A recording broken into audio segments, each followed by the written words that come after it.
Hello everyone. Today I am going to do a book review on The Medical Medium. And this was written by Anthony William. Now, I got this book from my boyfriend after the second time I got the Epstein-Barr virus. And it's been on the bottom of my bookshelf for a really long time. However, I am noticing that this book is getting some traction again, and I wanted to finally read it and see what the fuss was all about. So I have a bunch of tabs up here. I have a lot of things to talk about. I will try to give everyone the condensed version to let you know what this book is all about. So, some time ago, when the author was 4, he had a spirit start talking to him. And basically, the spirit told him that his grandmother had lung cancer, which ended up being true. And the spirit was pretty much going to hang around him whether he liked it or not, and would talk whenever he wanted to, and Anthony was not able to live a life free of the spirit, so to speak. So one day he asks the spirit, "What are you and why are you here?" And the spirit replies, "First, I will tell you what I am not. I am not an angel and I am not a person. I was never a human being. I am not a spirit guide either. I am," wait for it, "a word. And that word is compassion." So I think logically, Anthony asks, "How can you just be a word?"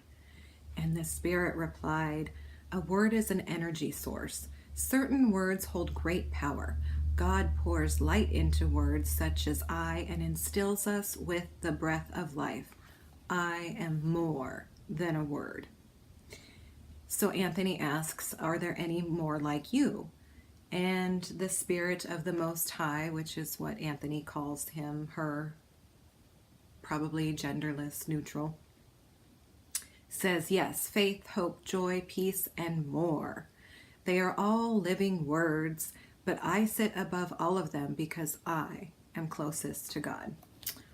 Okay, so he basically tells Anthony that he is going to heal people, process their problems, read their bodies,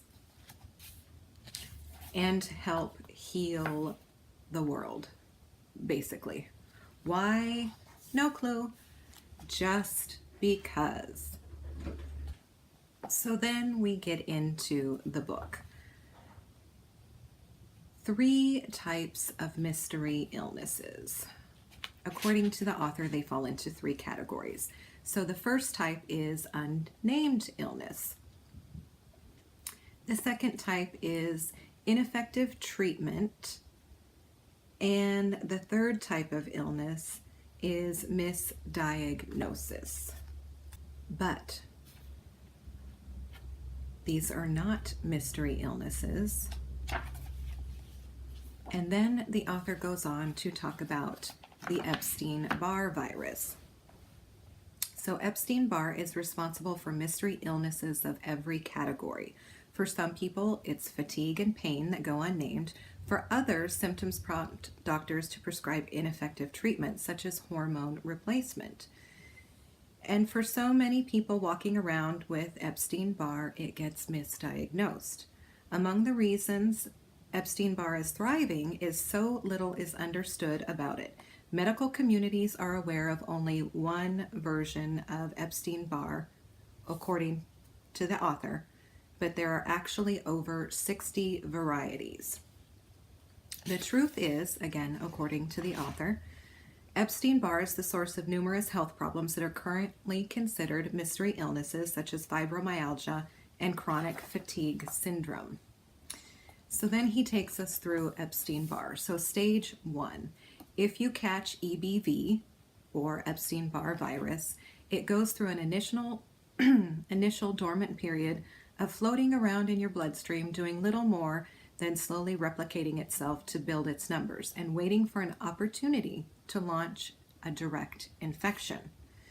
So stage 2, at the end of stage 1, obviously, the Epstein-Barr virus is ready to do battle with your body.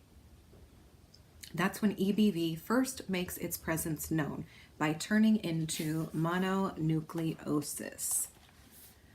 Been there, done that. Epstein-Barr stage 3. Once the virus settles into your liver, spleen, and or other organs, it nests there. From this point on, when a doctor takes a test for Epstein-Barr, she or he will find antibodies and take these to indicate a past infection when EBV was in its monophase. The doctor will not find that EBV presently active in the bloodstream. That's because it's living in the liver, spleen, or other organs, and the test to detect this has not yet been invented.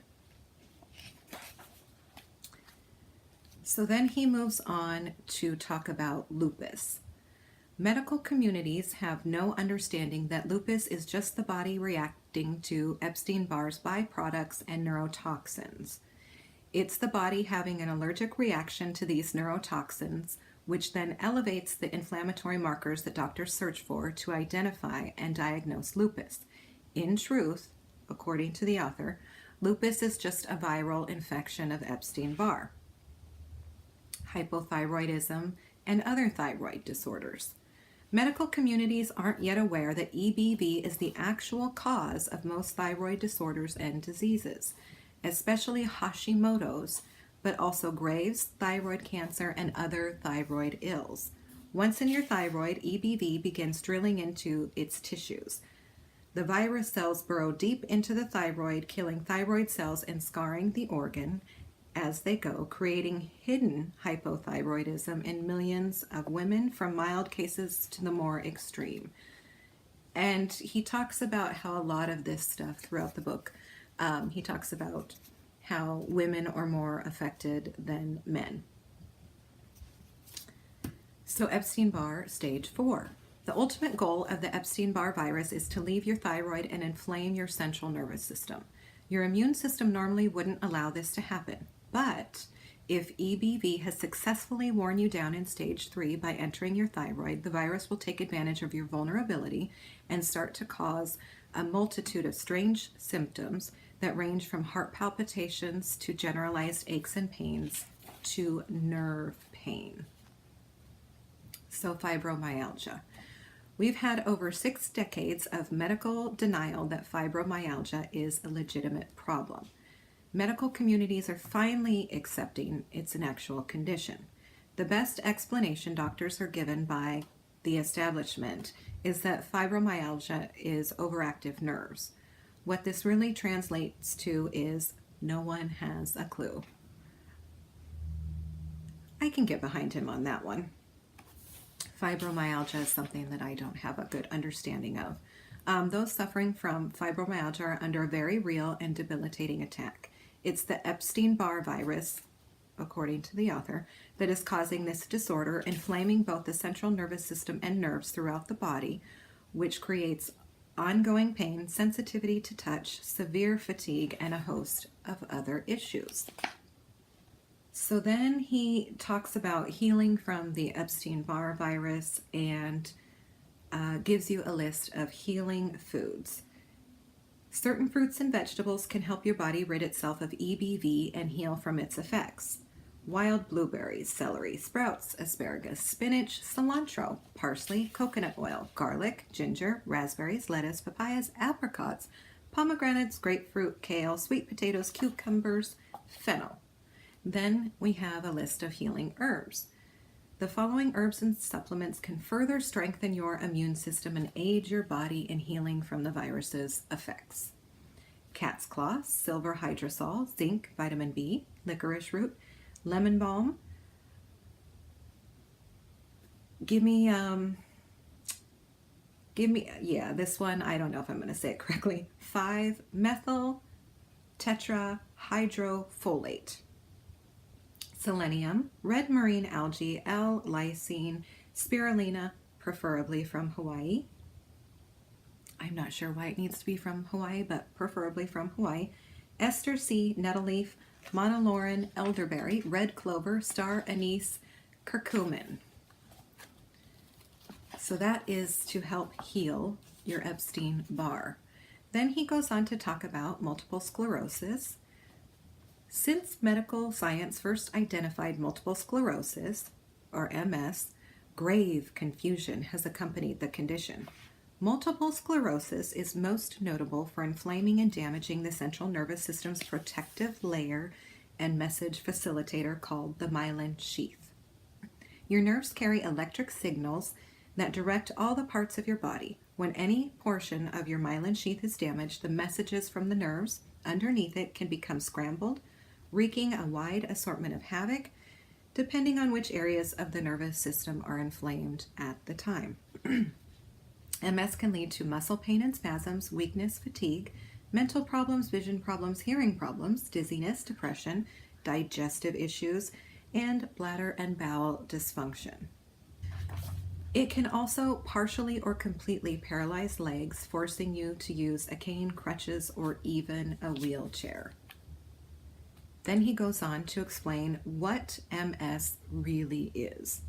Medical communities believe multiple sclerosis is an autoimmune disease resulting from your immune system somehow confusing areas of the nerve sheath with invaders and attacking them.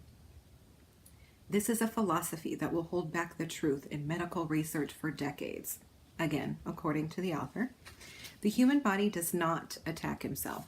That is something that you will notice the author says over and over throughout the book, that the human body does not attack itself. That's a falsehood, that's a myth, that does not happen. It's the Epstein-Barr virus. Medical communities also believe that there's no resolution for multiple sclerosis. They're mistaken here too. The truth is that MS can be healed and that it is actually a version of the Epstein-Barr virus. As explained in Chapter 3, EBV is a virus that chronically inflames nerves. Most strains of EBV are mild and less aggressive, but its multiple sclerosis varieties eat away at the myelin sheath, which is what creates the distinct set of symptoms associated with this disease. So then we get how to heal from multiple sclerosis. Doctors typically treat MS using immunosuppressant drugs and steroids in the mistaken belief that your immune system is the problem. However, your immune system is not attacking you. A virus is. Your only hope of killing EBV is a strong and vibrant immune system, which these medications are designed to weaken. Because the strains of EBV causing MS are especially aggressive towards your myelin sheath, the following supplements are recommended specifically for MS.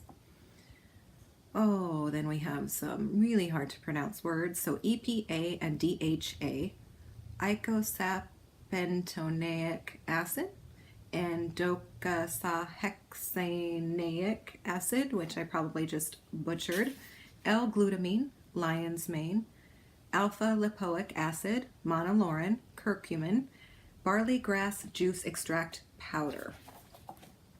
So those can help heal your MS. Then we move on to rheumatoid arthritis. Medical communities use the term rheumatoid arthritis, or RA, as if it's a diagnosis for the condition that chronically and painfully inflames the joints. Most typically, RA affects the small joints in the hands and feet. It can also affect knees, elbows, and other large joints. Joint pain and swelling are the most notable results of this illness. Medical communities believe rheumatoid arthritis is an autoimmune disease.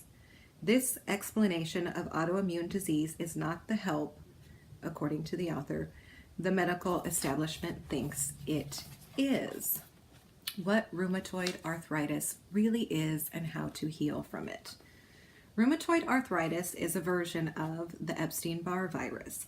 EBV chronically afflicts various parts of the body, including joints, bones, and nerves. It's this virus that's creating the pain and inflammation in your joints. So, healing from rheumatoid arthritis, doctors typically treat RA using a variety of prescription anti-inflammatory and immunosuppressant medications for crisis management because that's all they have to offer. Your main defense against EBV is your immune system, and prescription medications actually weaken your immune system. So not only are these medications failing to help you defeat your EBV, they're significantly aiding the virus. So these are the herbs and supplements to help heal RA: curcumin, nettle leaf, turmeric, N-acetylcysteine, and methylsulfonylmethane, whatever that happens to be. So then we go on to hypothyroidism and Hashimoto's, and the author says thyroid disease is in fact a fairly new affliction. It wasn't until the turn of the 19th century that people started to have real problems with their thyroids. This was a result of nutritional deficiencies in minerals such as iodine and zinc. Then around the turn of the 20th century, industries began to strip nutrients from our grains, vegetables, and fruit and pack our foods into lead cans. So understanding hypothyroidism and Hashimoto's. The thyroid is a small gland in the neck that plays a major role in your health. It regulates how much or how little energy you take in at any given moment. When the thyroid produces plenty of hormones, it signals cells to receive glucose and convert it into energy. When the thyroid produces fewer hormones, it signals your cells to hold off and save their energy conversion for later. Truth is, over 95% of today's thyroid disorders, including Hashimoto's, stem from a viral infection. The other 5% come from radiation. Now, can you guess what that viral infection is? If you said Epstein-Barr virus, you are correct. After a long period of incubation, EBV begins its journey to the thyroid and then enters into the tissue there. Over time, the viral load will weaken the thyroid, making it less effective at producing the hormones the body requires to function. As time passes, EBV will also slowly inflame the thyroid, leading from a case of hypothyroidism to a case of Hashimoto's. So what are the healing foods for hypothyroidism and Hashimoto's? The foods are Atlantic dulse, wild blueberries, sprouts, cilantro, garlic, hemp seeds, coconut oil, Brazil nuts, and cranberries. The herbs and supplements are zinc, spirulina, again, preferably from Hawaii, bladderwrack, chromium, L-tyrosine, ashwagandha, licorice root, Eleuthero, aka Siberian ginseng, lemon balm, manganese, selenium, vitamin D, B complex, magnesium, EPA, and DHA. No, I'm not going to try to pronounce those again. Bacopa, manieri, rubidium, and copper. So the other conditions that the author touches upon, I can't go through each one, or this book review will be 3, 4, 5 hours long. I don't know.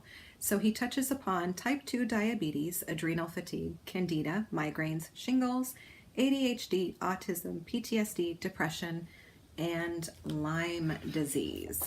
So then after you get through what he believes causes all of those other conditions, hint, EBV, he talks about gut health. So your gut is one of the key foundations of your health. That makes caring for your digestive system the perfect place to start your journey of healing from the inside out.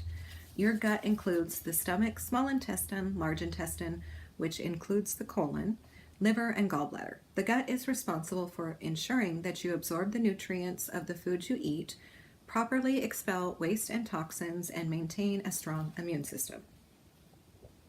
Which then takes us to leaky gut syndrome. There are 3 sides to leaky gut syndrome.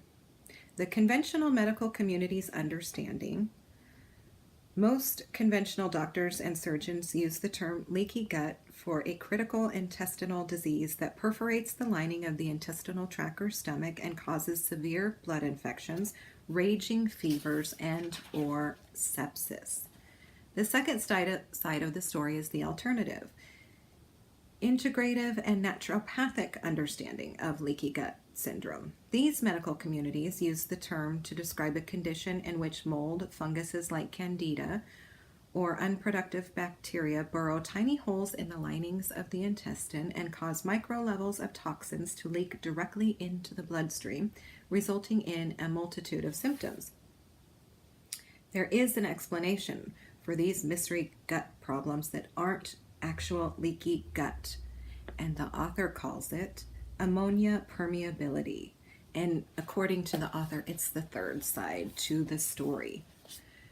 So his theory, ammonia permeability, is a real occurrence. To comprehend what it is, you must first learn a few things about how your body processes food. When you eat, the food quickly travels down to your stomach so it can be digested. This is a relatively smooth process if your stomach contains normal levels of hydrochloric acid. If your hydrochloric acid levels, however, become low, your food won't be sufficiently digested in your stomach. When the proteins reach your lower intestines, they won't be broken down enough for your cells to access their nutrients, and instead the food will just lie there and rot.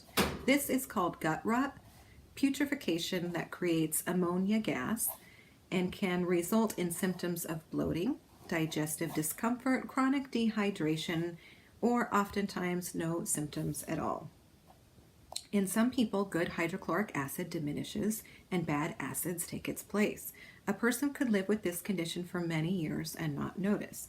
Eventually, though, the bad acids can travel up the esophagus.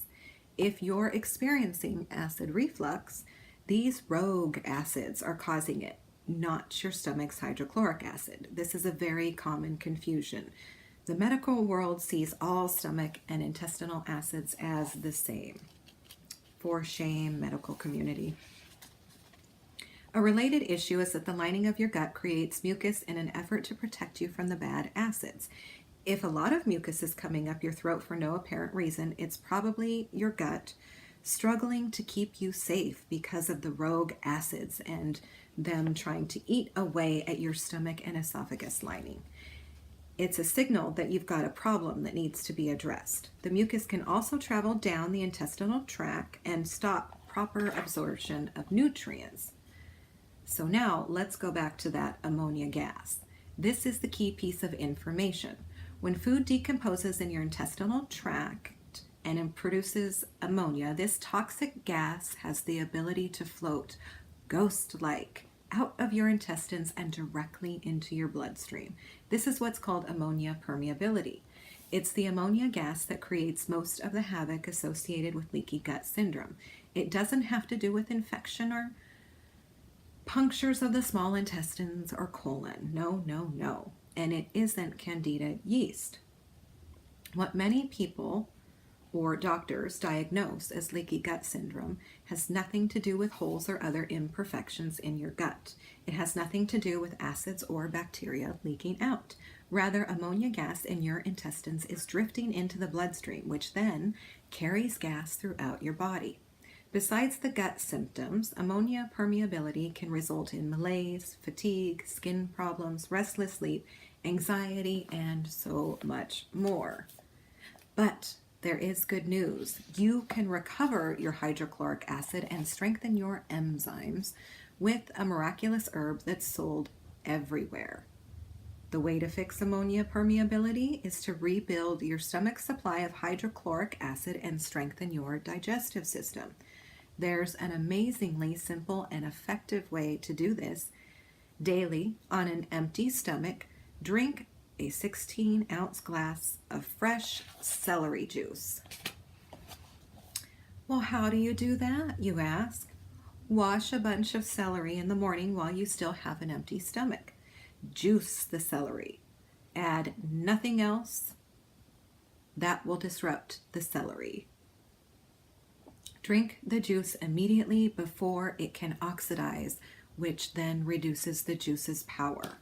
This works, according to the author, because celery contains unique sodium compositions, and these mineral salts are bonded with many bioactive trace minerals and nutrients. If you drink the celery juice first thing in the morning, it will strengthen your digestion of the foods you eat for the rest of the day. And over time, the mineral salts, minerals, and nutrients have the unique ability to completely restore your stomach's hydrochloric acid. Now, I know that those directions for how to juice up the celery, that sounded complicated. So don't you worry. The author has written a book about celery juicing. Yes. So you don't get confused. You're able to do it because, boy, that can be a complicated thing. So the author then goes on to talk about removing toxic heavy metals from your gut, restoring gut flora, and maximizing vitamin B12 production. So then we get to what not to eat. People consume foods, supplements, and additives that can be instigating and irritating to their health, which limit the quality of their lives, and they have no idea. Every day, people are tricked into consuming poisons, irritants, and other substances that deplete health. Health professionals are unlikely to warn you about most of these foods, additives, and supplements because it's not common knowledge that they can substantially worsen already existing conditions. So then we get a list of what not to eat. Corn. Unfortunately, the technology of genetically modified organisms has destroyed it as a viable food. Corn and its byproducts create substantial inflammation. Soy. Soy has suffered a similar GMO fate as corn. Soy used to be healthy, but now it has GMO contamination. Canola oil. Canola oil is mostly GMO at this point in time and causes a great deal of inflammation.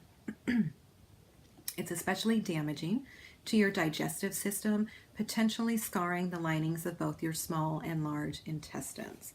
Processed beet sugar. I'm going to be honest right now, I don't know what processed beet sugar is. So far, GMO beets are mostly reserved for making processed beet sugar. You should therefore avoid products that contain processed beet sugar, which feeds cancers, viruses, bacteria. Eggs. Humans have eaten eggs for thousands of years. However, the biggest issue with eggs is they're a prime food for cancer and other cysts, fibroids, tumors, and nodules. Eggs also cause inflammation and allergies. Then we move on to dairy. No. Milk, cheese, butter, cream, yogurt, and other such products contain a substantial amount of fat, which is a strain for your digestive system, especially your liver to process. Dairy contains lactose, and the combination of fat and sugar has negative effects on health, especially if you're diabetic. Further dairy fat in your bloodstream helps to breed viruses and bacteria. Pork. Avoid all forms of pork. Consuming any kind of pig product is bad and can lead to chronic illness due to the food's high fat content. Farmed fish. They are often raised in small enclosed spaces. This breeds algae, parasites, and other diseases. Gluten. Gluten is a protein found in many grains, but it's bad. Grains that contain gluten also contain multiple allergens and proteins that can trigger any condition. They create disruption and inflammation, especially in your intestinal tract and bowels. MSG, monosodium glutamate, hopefully that was correct, is a food additive that's used in tens of thousands of products and restaurant dishes. MSG is a salt that occurs naturally in glutamic acid, a non-essential amino acid, but there's nothing natural about the extreme damage it can do to you. MSG typically builds up in your brain, going deep into your brain tissue. It then causes inflammation and swelling, which kills thousands of your brain cells, disrupts electrical impulses, weakens neurotransmitters, burns out neurons, makes you feel confused and anxious, and can lead to microstrokes. Natural flavors. Any ingredient with a name like natural flavoring is hidden MSG. Don't you be fooled. Artificial flavors. That can just represent any thousands of chemicals that were birthed in a lab. Don't take risks by consuming them. Artificial sweeteners. Most artificial sweeteners act as neurotoxins because they contain aspartame. This can disrupt your neurons and your central nervous system.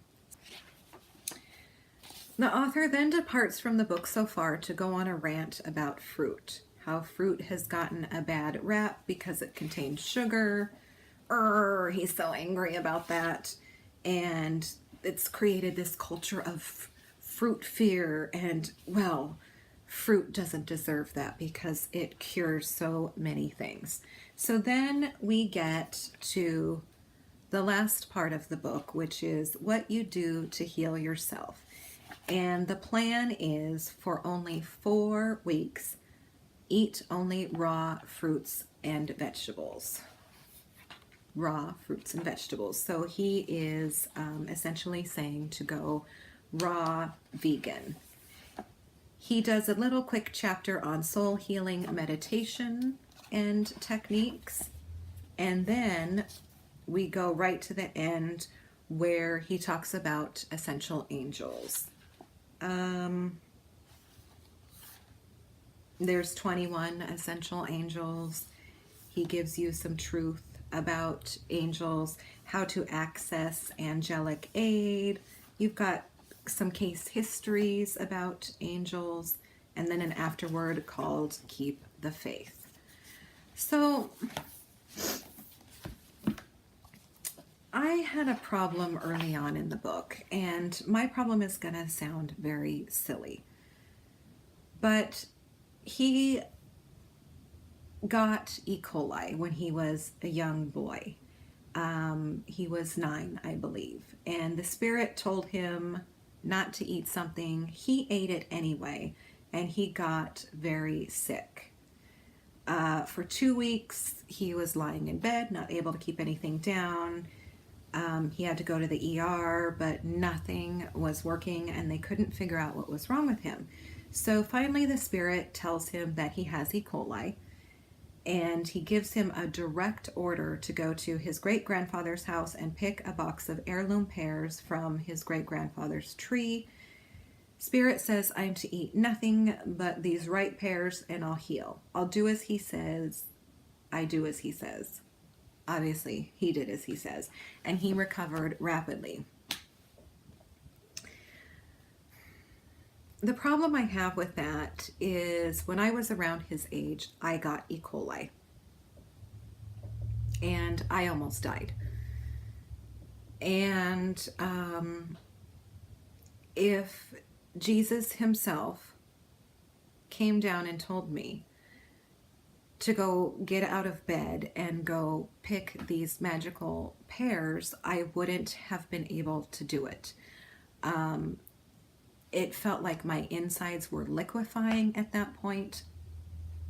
I don't want to get graphic because that is not what this review is about.